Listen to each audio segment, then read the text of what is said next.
О, какой вкусный тортик, красивый. С Рождеством Христовым. С Рождеством. Юлиана менен анын эжеси бүгүнкү күндө чыдамсыздык менен күтүшкөн. Анын урматына 11 жаштагы өспүрүм таңкы саат 4кө чейин өз колу менен таттуу да жасаган. Готовится, ну вот когда... Каармандар 7 январь Иса пайгамбардын туулган күнүн жыл сайын жакындарынын жанында белгилеп келишсе, быйыл коронавирустун айынан андай болгон жок. Радость, веселье. Радость.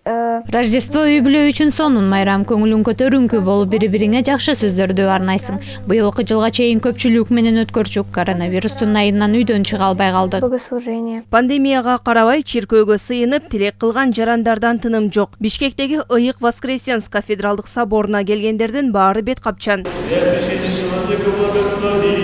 Дин кызматкерлери Иса пайгамбардын туулган күнү биринчи кезекте жүрөктөгү аруулукту ойготкон руханий майрам дешет. Рождество биз үчүн абдан маанилүү майрам. Анткени бул күнү руханий жашоо башталат.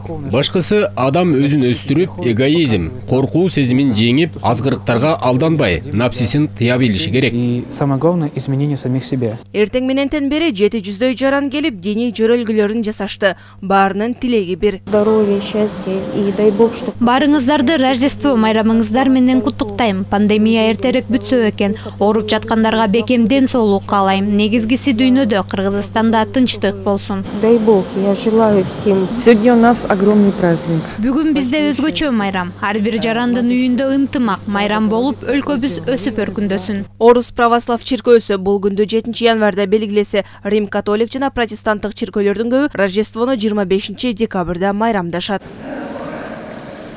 Мерим Эшимбекова, Мирлан Жаныбеков, ЛТР Бишкек.